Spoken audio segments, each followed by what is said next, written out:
الحمد لله رب العالمين والصلاة والسلام على سيد المرسلين وعلى آله وأصحابه ومن تبعهم بإحسان إلى يوم الدين.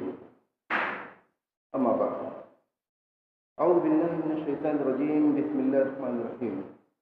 ولنبلونكم بشيء من الخوف والجوع ونقص من الأموال والأنفس والثمرات وبشر الصابرين الذين إذا أصابتهم مصيبة قالوا إنا لله وإنا إليه راجعون أولئك عليهم صلوات من ربهم ورحمة وأولئك هم المهتدون. سورہ بقرہ کی یہ بہت ہی عظیم الشان چند آیتیں ہیں اور بڑی معروف اور جانی پہچانی سے آتے ہیں، اس لیے کہ ان آیات کی روشنی میں اکثر بیان کیا جاتا تھا اور ہر شخص ان آیات کے معانی و مطالب کو بخوبی سمجھتا ہے، لیکن پھر بھی تجدید کی ضرورت محسوس ہوتی ہے کہ ان کے معنی کو پھر سے ہم اپنے ذہن کے اندر تازہ کریں. مومن کی کیا شان ہونی چاہیے، ہر حال میں اس کا بیان اس آیت کریمہ کے اندر ملتا ہے. انسان کی یہ زندگی جہاں ایک طرف خوشیاں لے کے آتی ہے، وہیں بعض گھڑیاں اور بعض لمحات ایسے بھی ہوتے ہیں جہاں مسائل و مشکلات ہوا کرتے ہیں. انسان کی زندگی کبھی خوشی سے دوچار ہوتی ہے، کبھی وہ گھڑیاں بھی آتی ہیں کہ انسان مسائل و مشکلات میں مبتلا ہوتا ہے. انسان کی زندگی اللہ رب العالمین کا وعدہ ہے کہ وہ ہر مسلمان کو آزمائش میں ضرور ڈالے گا، امتحان ضرور لے گا. امتحان میں کون شخص کس درجے کامیابی حاصل کرتا ہے، اسی کے مطابق اس کو اللہ رب العالمین کے اعتبار ملے. اللہ رب العالمین نے ان آیات کی شروعات کی اور فرمایا وَلَنَبْلُوَنَّكُمْ بِشَيْءٍ مِّنَ الْخَوْفِ وَالْجُوعِ، ہم تمہیں ضرور بضرور آزمائیں گے، تمہارا امتحان ہم ضرور لیں گے. کبھی تو خوف دے گا. انسان جس معاشرے میں بھی رہتا ہے، بہت ساری اللہ رب العالمین کی نعمتوں کو وہ بھولا ہوا ہوتا ہے. انہی نعمتوں میں سے ایک بہت بڑی نعمت اور بہت بڑا احسان اللہ رب العالمین کا امن و امان کی صورت میں ہوتا ہے. تو اللہ نے فرمایا کہ کبھی ہم تمہاری آزمائش کریں گے خوف دے کر، یعنی امن کی صورتحال نہیں رہ جائے گی، تمہارے اوپر ڈر. اور یہ ڈر بہت طرح سے ہوتا ہے. کبھی انسان کی ذاتی زندگی میں ہوتا ہے، کسی سے وہ کسی خاص مسئلے کے اندر ڈرتا ہے، اور کبھی یہ عام ڈر ہوتا ہے جو پورے شہر کو اور پورے ملک کو اپنے گرفت میں لے لیتا ہے. تو اللہ رب العالمین کا یہ فرمان ہے کہ وہ تم کو ضرور و ضرور آزمائے گا، کبھی خوف دے کر اور کبھی بھوک سے، پیٹ خالی کر کے. اور اس کی بھی کئی صورتیں بنتی ہیں. کبھی ایک صورت یہ ہوتی ہے کہ اللہ رب العالمین کسی ملک میں کسی شہر کے اندر بارش کو روک دیتا ہے، وہاں پیداوار نہیں ہوتی ہے اور بھوکمری اور خاکساری کی صورت حال ہوتی ہے اور اسی سے لوگوں کو دوچار ہونا پڑتا ہے. کبھی اس کی بعض لوگوں کے ساتھ معاملہ یہ ہوتا ہے کہ ان کی آمدنی اتنی نہیں ہوتی، ان کے پاس اتنا پیسہ مال نہیں ہوتا کہ وہ اپنے بچوں کے لیے اور اپنے لیے وہ روزی کا سامان مہیا کر سکیں، بازار سے اس کو خرید سکیں. یہ صورتحال بھی ہوتی ہے. اور کبھی کچھ لوگوں کے ساتھ ایسا بھی ہوتا ہے کہ سب کچھ ہونے کے باوجود ان کو بھوک سے کسی مرض کی وجہ سے دوچار ہونا پڑتا ہے، اس لیے کہ کسی طبیب نے ان کو مشورہ دیا ہوتا ہے کہ تم کو ابھی فلاں فلاں چیزیں نہیں کھانی ہے، اور کھانے کی اتنی کم چیزیں، اتنی محدود چیزیں بچتی ہیں کہ ان کو خالی پیٹ رہنا پڑتا ہے. تو یہ تمام چیزیں ہیں جس سے کہ اللہ رب العالمین آزماتا ہے. اس کے بعد اللہ رب العالمین نے فرمایا وَنَقْصٍ مِّنَ الْأَمْوَالِ وَالْأَنفُسِ وَالثَّمَرَاتِ، مالوں کے اندر کمی کر کے، کاروبار چھین کر، کاروبار کے اندر مندی لا کر، اسی طرح کاروبار سے انسان کو دور کر کے یہ چیزیں ہوتی ہیں کہ انسان کا مال کم ہو گیا. والانفس، کبھی یہ صورتحال ہوتی ہے کہ کسی عزیز کو اللہ رب العالمین اس دنیا سے اٹھا لیتا ہے. یہ ہر شخص کے ساتھ ہو سکتا ہے، کسی کے ساتھ بھی ہو سکتا ہے کہ اس کے اپنے گھر کے اندر یا اعزا و اقارب کے اندر کسی کو اللہ رب العالمین اٹھا لے. وہ ثمرات، پیداوار کم کر کے، پھلوں کو کم کر کے. یہ آزمائش کے اللہ رب العالمین نے کچھ صورتوں کا بیان کیا ہے کہ اللہ رب العالمین اپنے بندوں کو کیسے کیسے آزماتا ہے. اللہ نے یہ بھی فرما دیا کہ ہم آزمائیں گے اور ضرور بضرور آزمائیں گے، یعنی امتحان سے ہم سب کو گزرنا ہے. اور یہ یقینی ہے کہ ہمیں امتحان